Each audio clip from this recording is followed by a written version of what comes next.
Musique, Frédéric Huttman.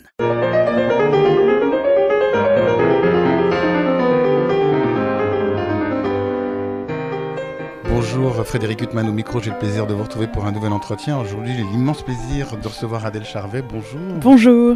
Alors, je vous reçois notamment à l'occasion d'un concert qui sera donné dans le cadre d'un festival qui se tient au château d'Ardelot, dans le Pas-de-Calais. Un concert qui sera donné le 25 juin, un concert consacré à Vivaldi. Vous serez aux côtés d'Eva Saizik, autre mezzo-soprano, et le concert de la loge est Julien Chauvin. Julien Chauvin que vous connaissez bien, vous avez enregistré 2 disques avec lui. Déjà un disque Haydn et puis le Stabat Mater de Pergolèse. Vous avez comme ça des musiciens avec lesquels vous aimez travailler de manière récurrente? Oui, c'est très agréable quand il y a une fidélité qui s'installe entre un chanteur et un chef, en l'occurrence Julien est aussi violoniste. En plus, Julien m'a fait 2 immenses cadeaux, c'est d'enregistrer des chefs-d'œuvre. Le Stabat Mater de Pergolèse que j'ai évidemment écouté et que je chantais enfant avec ma sœur au piano, donc c'est un grand souvenir.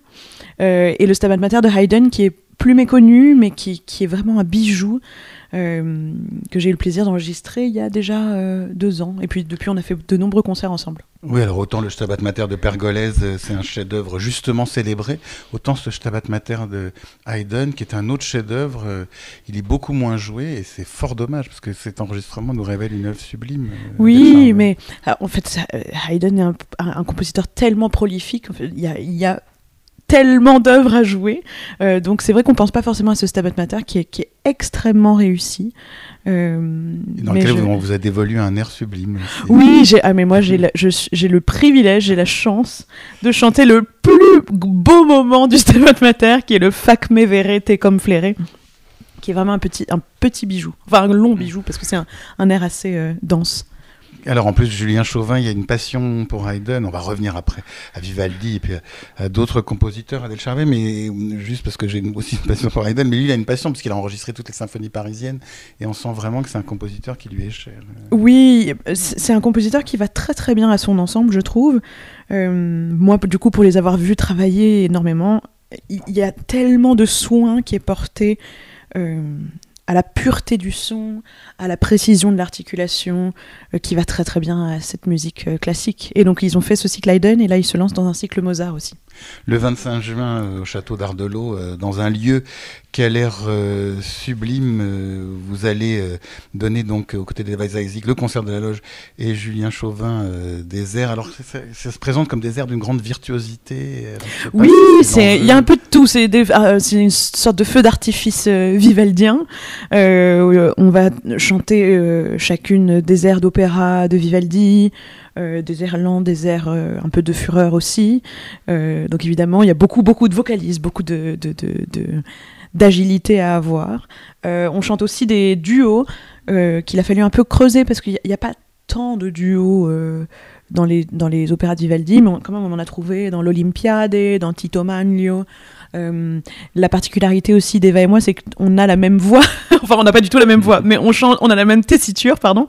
Et donc il fallait trouver des duos à voix égales, c'est le terme qu'on utilise.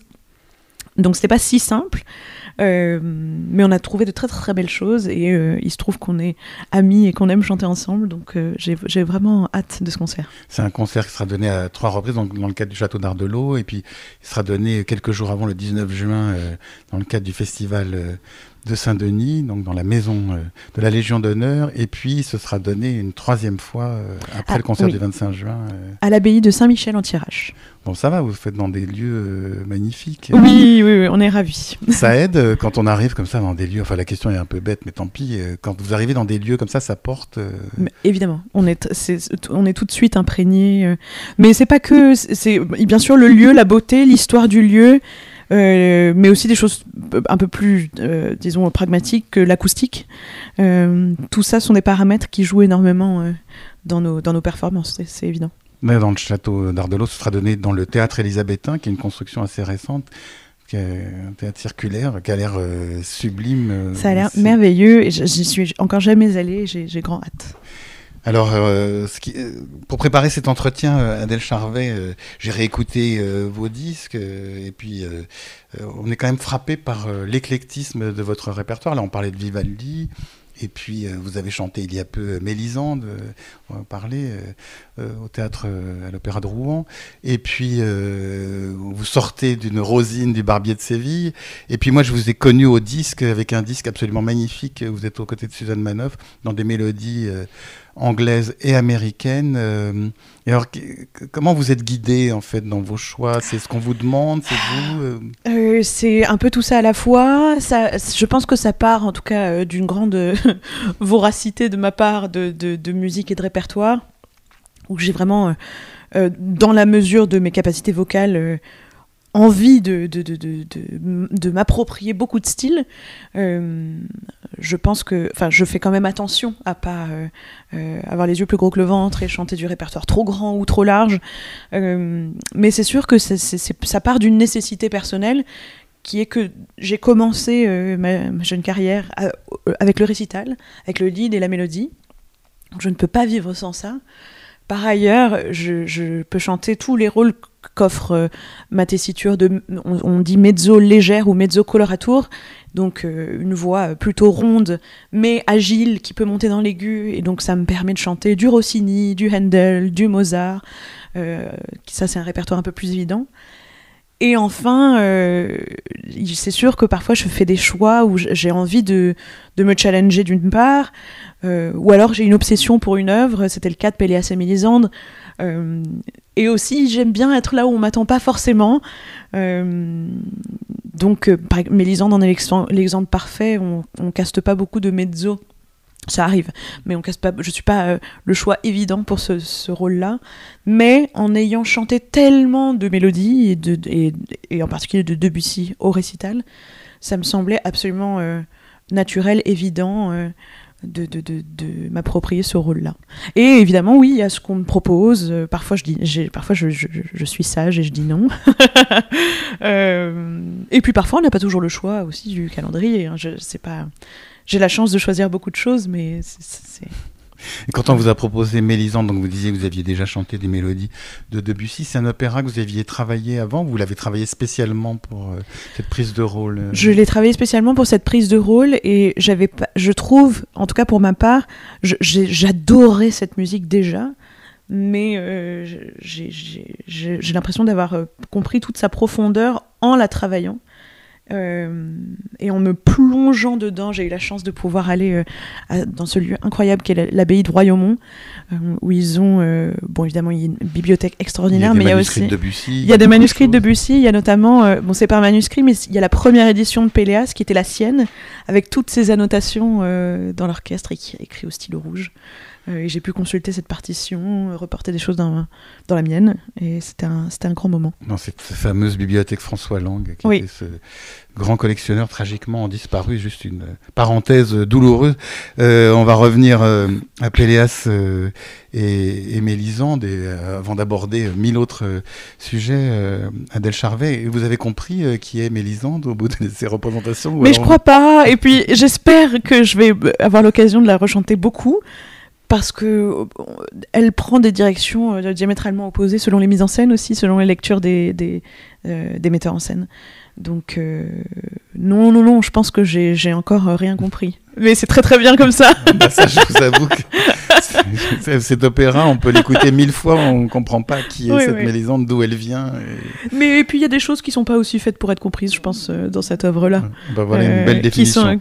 Qui sont volontairement opaques. Oui. Je la ressortirai comme ça, je pourrais frimer sans dire que c'est de vous, Adèle Charvet. Alors on va revenir justement, puisqu'on parle d'éclectisme, à ces mélodies anglaises et américaines. Vous me disiez hors micro que vous avez grandi donc, à New York jusqu'à l'âge de 5 ans, donc, parce que pour les Français, parfois chanter des mélodies anglaises ou américaines, ils disent parfois que c'est la langue la plus difficile à chanter. Est-ce que pour vous qui avez baigné dans cette langue, c'est quand même très difficile?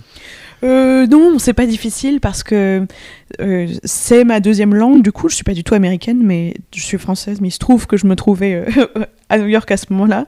Et donc, en fait, j'ai j'ai appris le français et l'anglais en même temps. Ça m'a valu d'ailleurs. Mes parents se sont inquiétés parce que j'avais une grande sœur extrêmement précoce qui a parlé très tôt, qui a marché très tôt, et moi j'ai parlé très tard. Je parlais une sorte de charabia franglais que personne ne comprenait, sauf ma sœur.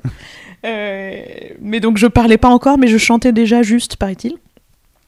Mais donc, et puis quand j'ai pu parler, mon père nous a fait chanter. Mes premiers souvenirs de petite enfance, c'est des moments de musique en famille où on chante dans toutes les langues en fait, aussi bien en français qu'en anglais. On chantait des chansons des Beatles, on pouvait chanter un choral de Bach. C'était très très déjà il y avait un grand éventail de styles.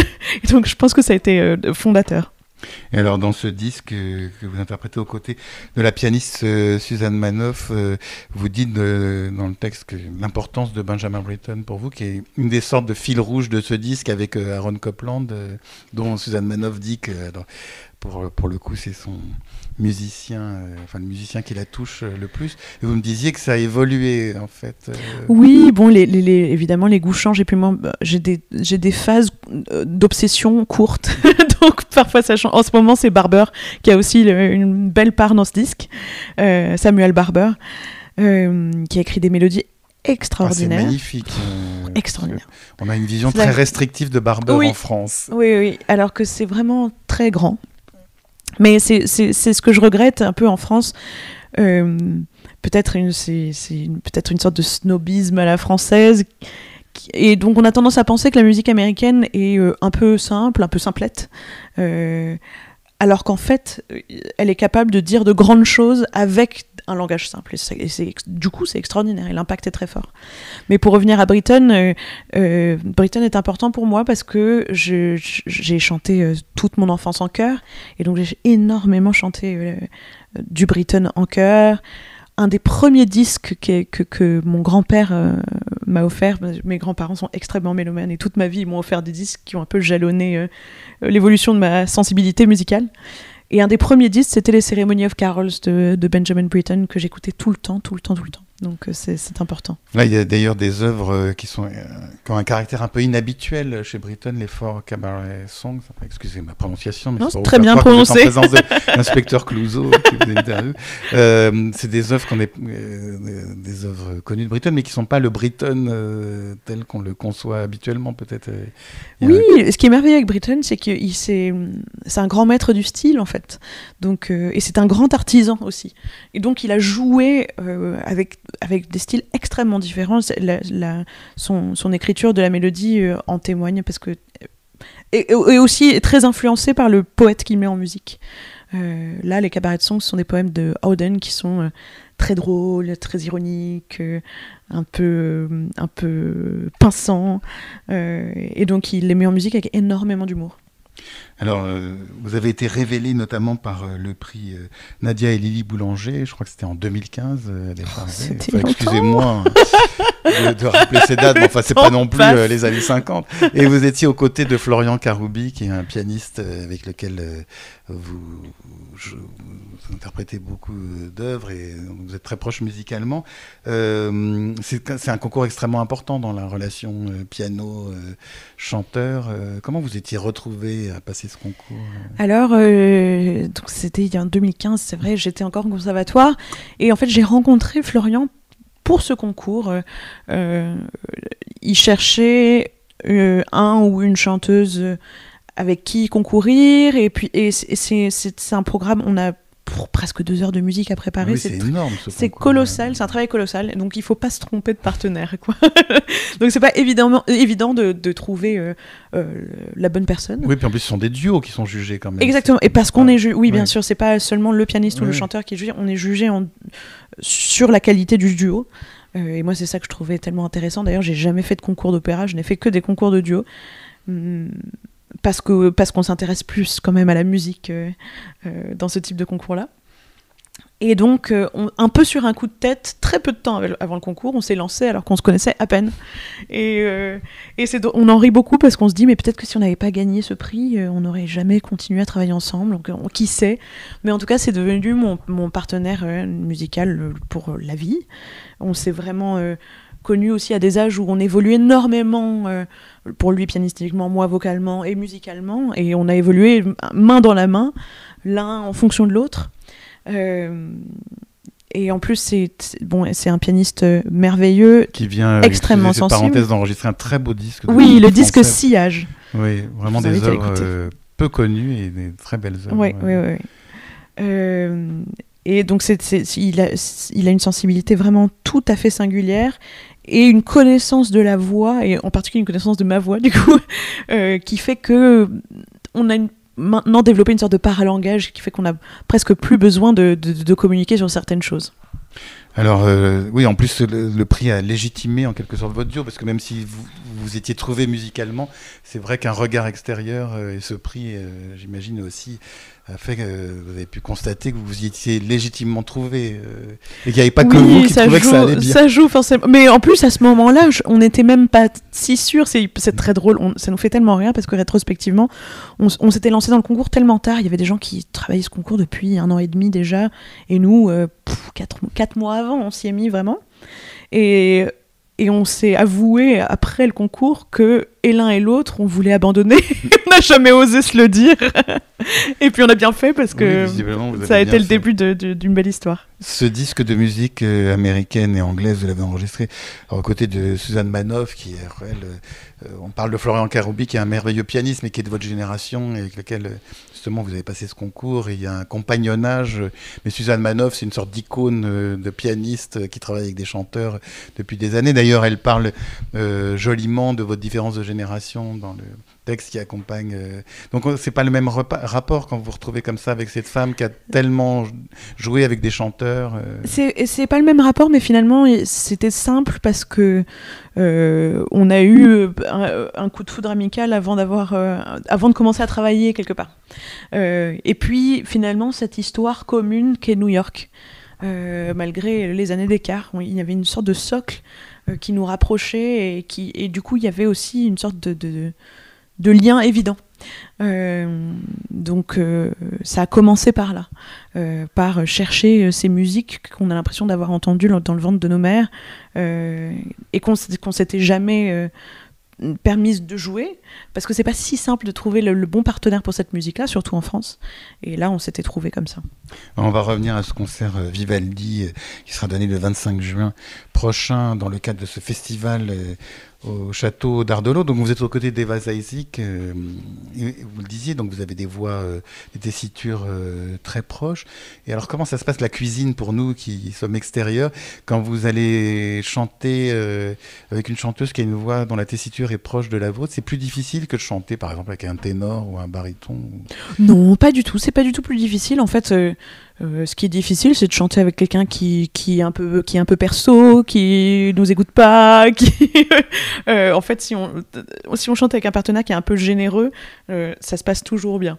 Donc non, c'est même, et puis ça nous arrive pas si souvent en fait en tant que n'importe quelle tessiture, mais de chanter avec quelqu'un qui chante le même répertoire que soi.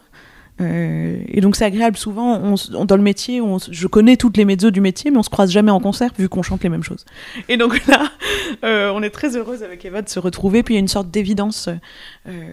Il se trouve qu'on vient de passer 6 semaines ensemble au Capitole de Toulouse, parce que nous étions toutes les deux distribuées dans le rôle de Rosine dans le Barbier de Séville, et donc on a pu justement travailler le répertoire de ce concert Vivaldi. Et ça nous a apparu comme une évidence que c'était très facile pour nous de chanter ensemble. Donc je me réjouis. Donc vous partagez entre l'opéra, la mélodie et des œuvres, des oratorios, donc 3 types d'activités. Quand vous vous retrouvez à l'opéra où il y a un metteur en scène, des costumes, etc., est-ce que c'est moins difficile finalement que quand vous vous retrouvez à chanter des mélodies où là vous êtes seul avec un ou une pianiste et on ne vous a pas imposé de mise en scène, vous devez trouver vous-même l'incarnation pour des mélodies qui durent 2 à 3 minutes. Est-ce que c'est un exercice, entre guillemets, encore plus difficile que l'opéra ? Je ne sais pas si c'est plus difficile, en tout cas, c'est effectivement pas tout à fait le même métier. Moi, en tout cas, mais c'est très personnel, le récital, c'est là où je me sens à la maison. Parce que j'adore l'intimité du récital, j'adore voir les gens pour qui je chante, j'adore me nourrir de leurs réactions. Et puis, effectivement, je suis complètement maîtresse de ce que je raconte à tous les niveaux, de la conception du programme à l'interprétation. Tandis qu'à l'opéra, il y a énormément de paramètres, beaucoup plus de paramètres à gérer, en fait.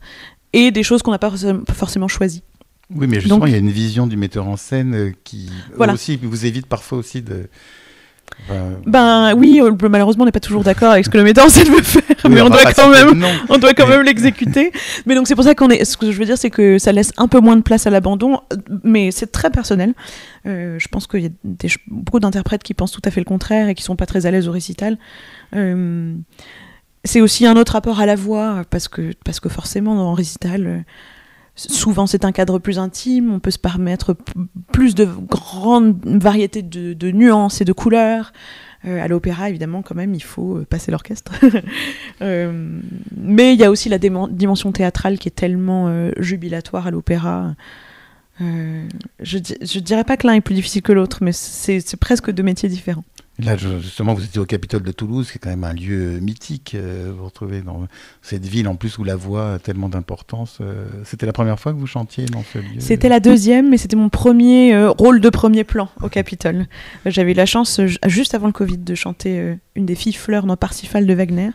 Et c'était rigolo, parce que probablement que je chanterai jamais du Wagner, mais c'était l'occasion de rentrer dans cette musique et de vivre un peu avec pendant quelques mois. Et là, oui, donc le Barbier de Séville, c'était mon premier rôle de premier plan dans cette maison merveilleuse. Et vous vous êtes retrouvé avec un rôle aussi d'une très grande virtuosité, puisqu'on parlait de la virtuosité de Vivaldi. C'est une virtuosité en même temps apparente, c'est-à-dire que le public se rend compte, parce qu'il y a parfois, j'imagine, vous chantez des airs ou des mélodies qui sont extrêmement difficiles, et c'est pas perçu comme tel forcément par le public. Oui, c'est sûr. Oui, la Rossini, évidemment, c'est des feux d'artifice immédiatement payante en quelque sorte. Oui. Enfin, à condition de le faire correctement. C'est assez jubilatoire, parce que c'est vraiment de la virtuosité, du théâtre et du gag, quoi. Donc c'est un super spectacle. Virtuosité que vous retrouverez justement le 25 juin avec ces airs de Vivaldi. C'est galvanisant quand on se retrouve, ou alors on est trop tenu par les difficultés techniques, quand vous vous retrouvez avec Eva Zaisi, qui a pas une surenchère, mais vous vous retrouvez quand même à voix égale avec quelqu'un dans un domaine très virtuose. Est-ce qu'il y a de la place pour le jeu, ou alors vous êtes uniquement sur le travail? Oui, il y a de la place pour tout. Mais encore une fois, ça dépend vraiment sur qui on tombe. Mais il se trouve qu'avec Eva, c'est assez simple. C'est en plus de la musique les airs d'opéra de Vivaldi, ça n'est pas que de la virtuosité. D'ailleurs, moi, ça m'intéresse peu, si je n'ai que ça à dire. C'est vraiment très très beau, et donc bien sûr oui, il y a de la place pour un vrai travail, pour creuser des choses. Après, c'est une version concert, donc on va pas être en train je vais pas jouer la comédie, mais j'espère qu'on va faire de la belle musique. Non, mais je voulais pas parler que virtuosité. Non, justement, on parlait tout à l'heure du Stabat Mater de bien. Haydn, l'air qui vous est dévolu, enfin un des airs qui vous est dévolu et qui est absolument sublime. Justement, on est dans un air d'une grande méditation. Et alors justement, vous vous retrouvez à chanter un air particulièrement émouvant. Est-ce que c'est très difficile justement de pas se laisser prendre par l'émotion, de faire passer l'émotion, mais de pas être gagné soi-même trop fortement par l'émotion? Oui, il faut être un petit peu, pas schizophrène, mais un petit peu... regarder un peu de l'extérieur. Oui, il faut quand même un peu regarder de l'extérieur, et puis parfois, souvent je me laissais complètement emporter par ce que je chantais, et puis je pouvais me mettre dans des états pas possibles, et puis je me rends compte que le résultat est finalement assez pauvre. Parfois c'est mieux.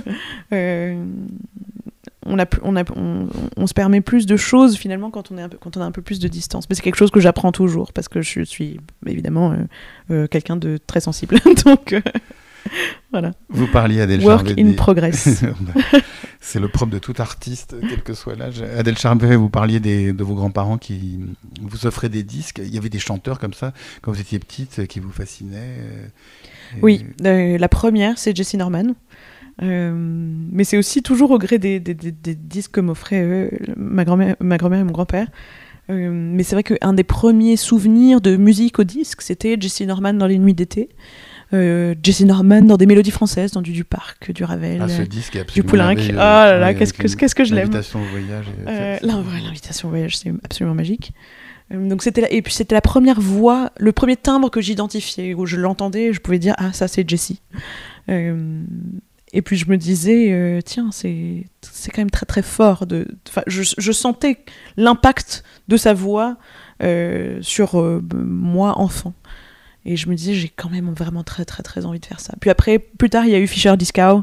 Mes grands-parents m'offraient beaucoup de leaders, des disques de leaders de Schubert, des leaders de Mahler.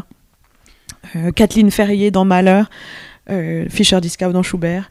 Ça va, vos grands-parents, ils avaient du goût. Oui, beaucoup de goût, beaucoup de goût. Mais c'est vrai que ces mélodies françaises par Jesse Norman, c'était vraiment des disques importants. Il y a eu comme ça, puis il y a eu aussi des leaders de Brahms, où elle était avec Barenboim, partie de ces grands disques. Ah, j'adore ce disque aussi. Oh là là, oui. Mais celui-ci, je l'ai découvert toute seule. Mais c'est vrai que mes premiers disques, ça n'était pas de l'opéra. Je regardais de l'opéra en cassette, mais au disque, c'était que du lead et de la mélodie. Je pense que ça a beaucoup compté pour la suite. Et alors, le matin, quand vous travaillez,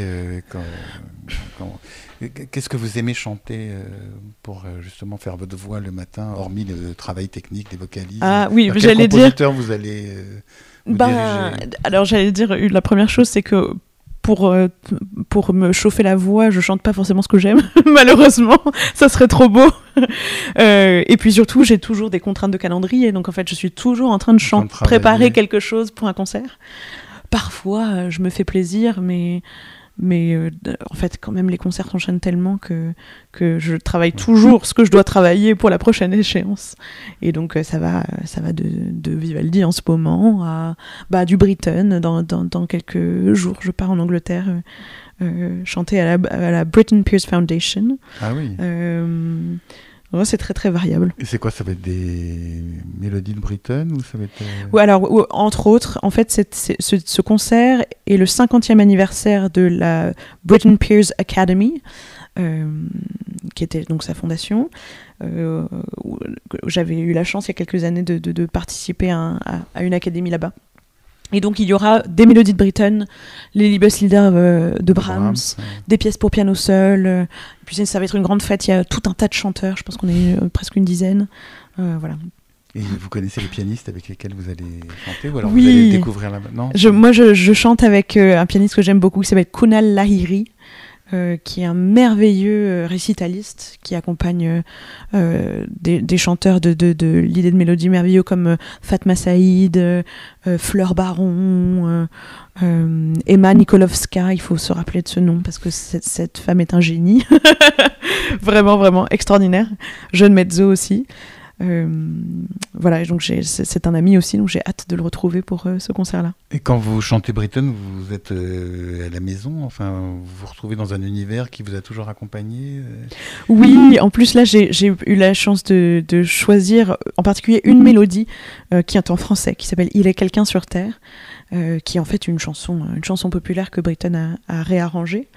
Que je chantais tout le temps, enfant, avec ma sœur et avec une amie. Quand j'étais enfant, j'étais à la maîtrise de Radio France. J'étais une enfant de chœur et avec mon amie de la maîtrise, on chantait toutes les trois. On avait aussi un peu réarrangé l'accompagnement et on avait passé tout un été à chanter tous les jours cette mélodie-là. Donc c'est assez particulier pour moi de la rechanter en concert. Ben voilà un des éléments caractéristiques de votre éclectisme. C'est vrai qu'on était là pour parler de Vivaldi et du concert que vous donnerez le 25 juin prochain dans le cadre de ce Midsummer Festival, 12e édition au Château d'Ardelot, dans ce lieu qui a l'air vraiment magique. Adèle Charvet, vous serez aux côtés d'Eva Seizik et puis de Julien Chauvin et de son ensemble, justement, le concert de la Loge pour des airs de Vivaldi. On a parlé de Britten, on a parlé de Nadia et Lily Boulanger. Vous chantez du Lily Boulanger ou... à l'époque, on en avait travaillé, oui, on avait travaillé quelques mélodies. Une mélodie de Nadia et une mélodie de Lily, il me semble.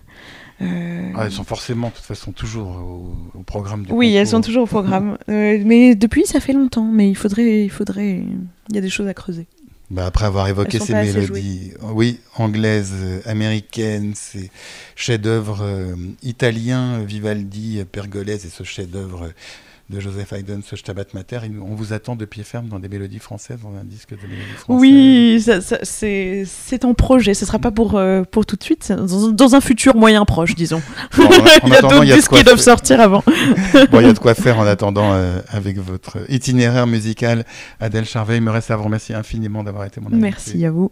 Pour illustrer cet entretien avec la mezzo-soprano Adèle Charvet, je vous propose de l'écouter interpréter 2 mélodies d'Aaron Copland, suivies d'une mélodie de Ralph Vaughan Williams, puis 2 mélodies de Benjamin Britten, une mélodie de Samuel Barber, une mélodie de Glenn Rowan et une mélodie de Jack Heggie. Je vous souhaite une très belle écoute de ces mélodies fascinantes, toutes chantées en anglais, et vous souhaite une très bonne soirée sur RCJ.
The willow long time ago.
Diamonds and pearls hung from ivy down, oh, they shone and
listening to jazz now. I'm happy, sun shining outside, like it was my lifetime achievement award.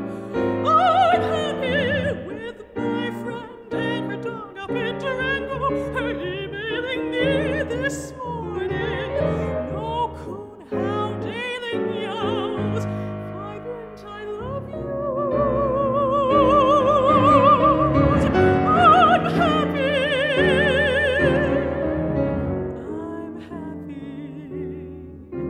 My smile, a big monarch butterfly, after having to stop some carrots, garlic, seaweed. I stroll the riverbed, lazy as a cello in the basement bar.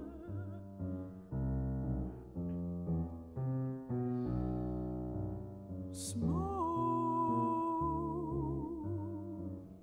cagneyed out patrons,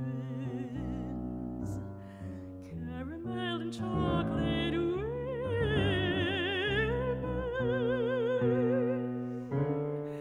in black shoulder strap satin dresses and red high heels.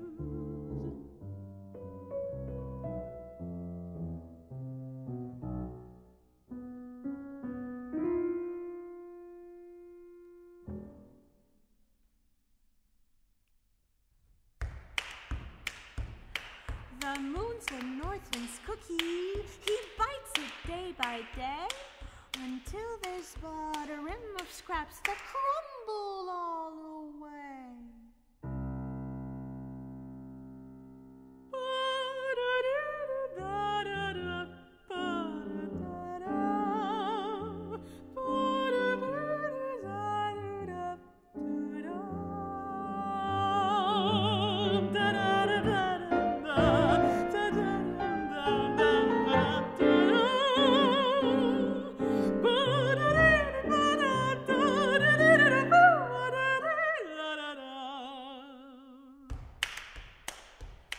The south wind is a baker.